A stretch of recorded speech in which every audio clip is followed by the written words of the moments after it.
Okay, so good morning, Barb. Morning, Krista.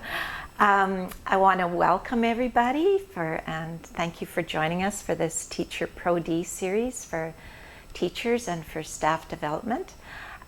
We've really intended this to be a precursor for Sydney Bank's Long Beach lectures, and we'll give you a link to those on a screenshot a bit later. We're so happy to have you join us, and on the Long Beach lectures you're going to find that Sydney Bank speaks about the universal nature of mind, thought and consciousness to an audience that was filled with many helping professionals, including teachers. So I think you'll find it really relevant. Barb, I wonder if you'd maybe start us off by saying your credentials and experience, and then I'll share my credentials and experience. Happy to do that, thank you. I've been in the education profession for almost 50 years. I started when I was 19 years old. There was a teacher shortage at the time, and so we could go to university for 2 years as long as we promised to go back for 3 more in summer schools. So I was a perpetual student. I started teaching at 19 and still am involved in the profession. So I've been a teacher and a principal, a preschool teacher, a university professor, a consultant, and have worked with people from age 3 all the way up to what I'm doing now, where I'm supporting seniors. So I've been in education for a long time. I've got a B.Ed and an M.Ed, and I'm always interested in learning more about the field because it's such an exciting thing to do. It is, absolutely. Thank you. For myself, I was earning a Bachelor's of Education, which I completed in 1977. I was fortunate to hear about these principles in 1975. In 2005, I earned a Master's of Arts in Leadership and Training, and then in 2006, I earned a Diploma of Special Education. And like you, I find the field exciting. I've been a classroom teacher, a special ed teacher, and a teacher leader of sorts of school-based teams. So always more to learn, it's true. And now I'm really enjoying helping teachers is my goal right now. But I would like to go back. I'll tell a little bit about my story of first hearing about these principles, and then I hope you'll share a little bit about yours, Barb. Back in 1975, as I said, I was a university student, UBC, and I thought, I'll give education one more try. I had done some practicums. I was halfway through my degree and was quite disillusioned in that I had a certain charisma being a young woman, and a certain skill set, and it was fine working with the students who were willing and ready to learn. But I found that I was quite disillusioned with trying to help those who were hard to reach, that were frozen in some way or had challenging behaviors. So I thought, well, I'll give it one more try, and then I may change careers. So it was in the fall of '75 when my friend at the time, Bob Campsell, came to visit me in the city.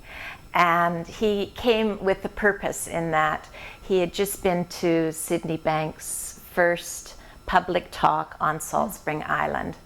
And Sydney Banks had an authentic enlightenment experience and was now sharing with those who were interested with what he had found.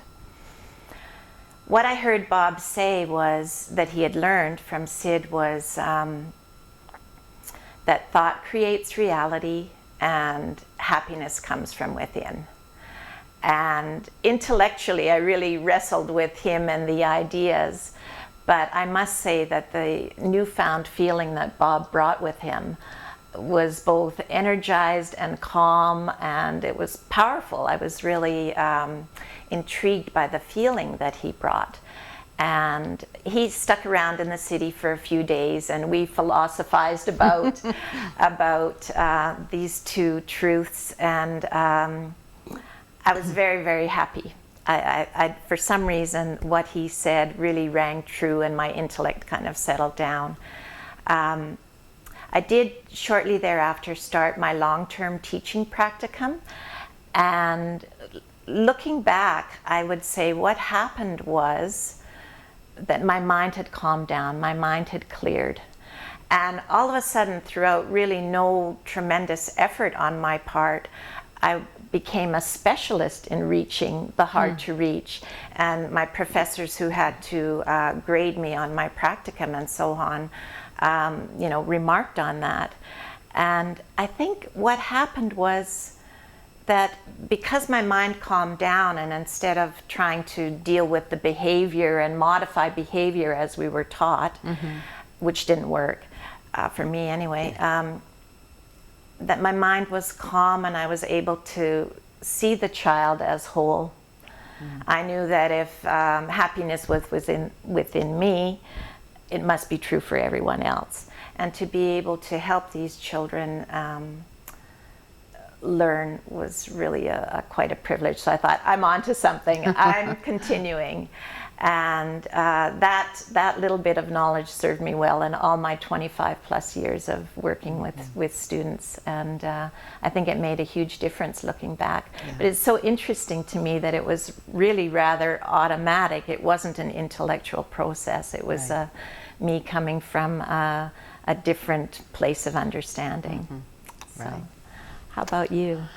Well, mine came similar to you in that it came through a feeling, and I didn't know anything about Sydney Banks, or I didn't know any of this at all. And a friend of mine was returning to Australia, and she had 2 cats that she had to return to somebody to look after. And it turned out that the person that she found to look after them was Sid's brother and sister-in-law. So I went with her for the day, and she took the cats to these people. And it was a January drizzly, horrible West Coast foggy day. The foghorns were blowing, and there were these kids in the house, and they were maybe 8, 9, 10, around that. And I couldn't get over how they were all so joyful. They were playing with each other. Nobody was fighting. It was kind of different from what was happening at my house. And I thought, gee, there's something going on here. I don't know what it is. I went in the kitchen and I said to her, I don't know what you've got, but whatever it is, I want it. And then I didn't hear any more. We left on the ferry and never heard any more. And then something happened that led me to go and talk to my neighbor one day. We sat outside and chatted, and she said, you know, I've done everything. We were philosophizing like you and Bob. And she said, I've done everything. Even I've done TM, I've done everything, even to hearing about this guy on Salt Spring who thinks he's got the answers to everything. And I said, well, you mean a guy named Sydney Banks? And she said, yeah. Well, it turns out we both had the same little book that talked about him, and only a few copies had been made. And yet here we were in another city, both of us having this book. So she said, you know, he comes and does talks, and there's groups. So off we went. And that was the beginning of the end for me. That was the end of one life and the beginning of a brand new life. And where it helped me in education was that it helped my own family. And my daughter was a special needs child. And she struggled, and we struggled. She was on very heavy doses of medication. And I saw her through guilt and fear and worried about her all the time, and saw her pathology. I didn't see her wholeness. I saw her with all of the issues that she had, as did everybody else around. Her teachers, the school nurse, everybody. They were all doing it to try to be helpful in the same way that I was. I was trying to protect her and to build a cushion around her that would keep her safe through life. But something happened. And the feeling that happened in hearing Sydney Banks talk made a difference for me. And I went to hear him talk in another place, and I knew something washed over me, a knowing that I never had to worry about her again. And that had occupied my every thought. What about? What about? What about? And suddenly that was gone. And it was like my head was cleaned of that thought, and my feelings were cleaned of that feeling of worry and despair. And when I came back from this time away, I saw her differently. She was completely different. And it was as though I saw her in her wholeness instead of the things that were wrong. I saw the rightness of who she was, just as who she was as a 6-year-old. And we continued on. I gave her medication, but things happened at school that were different. We had been told, she was in 1st grade, and we had been told she'll need to do another year because she hasn't learned to read and she hasn't learned to do math. She's just not catching it. Within a month, the teacher came to me and said, I don't know what's happened, but it's like a light went on inside that child, and all of a sudden she can read, and all of a sudden she can do her math. All of a sudden she's a different person. And I knew in my heart that something huge had happened. And the next year, the following year, she won the academic award for the school, which was such a surprise to us, and yet at the same time, not a surprise. At the end of 8 months, she came to me and said, Mommy, I'm not sick anymore. I'm not taking this medicine. And there was a part of me that thought, what will people think? But there was a bigger part of me that knew this child is telling me her truth, and I know it's real, and we got rid of all the medication.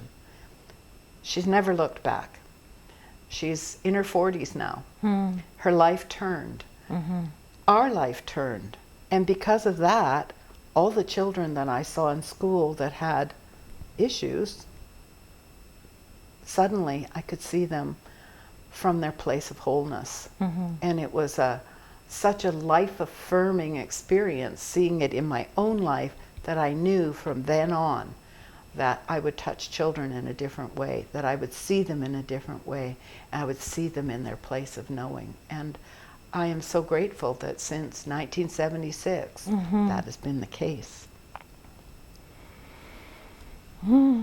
It's interesting, isn't it, how when we see when our mind clears and we can see the wholeness in a human being, how that really transfers and helps them be successful and happy. It's truly amazing, isn't it? Yeah, it is. I was thinking about a little story about her this morning, and thinking about one day at school, she had a moment of not feeling well. And the special ed teacher that was working with her had a child who had a similar kind of handicap, and she suddenly projected to all of the people in the room, oh, this is what's happening for her. And the other people around believed it. Everybody took on that way of viewing this child, and suddenly she didn't get play dates anymore because people were afraid. All these things happen just from seeing the pathology and seeing that she was perhaps doing something that was odd, but she really wasn't. Right. And as she moved away from that and other people weren't thinking in that way, the world opened up and blossomed for her. And she's an amazing manager. Yeah. She is an amazing accounting person. Her facility with numbers blows me away. And her capacity to be whole these 40 years later, 45 years later, is amazing. Yeah. Yeah. It's interesting, isn't it? It's as if the light turns on. I clearly remember learning something new, as do you, and same with your daughter who was a child at the time. There's no looking back once you've got something that's truthful. It's interesting, isn't it, how every now and then a cloud can come over the Yes, sun, and you think, uh-oh, where did it go? Yeah. But it's always there. Yeah. And we always can find that again. Yeah, absolutely. Yeah. You made me think of a mind cleanse, something Oh. you're saying, something like that. Sid used to refer to that. I think in one of his books he refers to a mind cleanse. And I know when we go on vacation, we can really be fortunate to have that experience of being away from our routines and so on, and cleanse our mind, and we come back refreshed and life looks new, and we see different outcomes. And I'd like to say I find for myself that, especially when I'm teaching full on, to do that each day for myself. Right. And I find how and when I do that really does vary, and it can be as simple as just feeling grateful in the moment. Right. And I find that the way it looks to me is I find a nice feeling, perhaps a grateful feeling, and that would clear my mind. Right. And when you clear your mind, it seems that without fail, that generates understanding. And when we gain understanding, I see that affects how I see life. And as you're saying about yourself viewing your child or the teacher, how we view life affects the results, and both professionally and personally. So it really is of value to clear our mind however and whenever we do it, but to do it on a daily basis, especially when we're teaching full on and all those interactions and supposed issues and just the nuts and bolts of being a teacher. And that makes me think of the health of the helper and how critically important that is, that we need to take care of ourselves Yes. as teachers, because it impacts everybody that Yeah. we're with. Same thing with principals. If I know from the days of being a principal that when I was in a clearer state of mind, I was able to be a much better principal and able to hear people in a different way, and that if I took responsibility for that and remembered, that it's okay to take some time. In Yeah. fact, it's more than okay, it's critically important. Critically important, Yeah, absolutely. it's like that word, recreation. I love the Yes. word, what it means, recreate. Recreate, Yeah. absolutely. And why not do it Sure. on a regular basis to help ourselves, and then, like you say, Yeah. it helps everyone that we're involved with. So this little segment is called Clearing the Mind, and it's the precursor to segment 1 of the Long Beach lectures, and I believe that's called The Grand Illusion.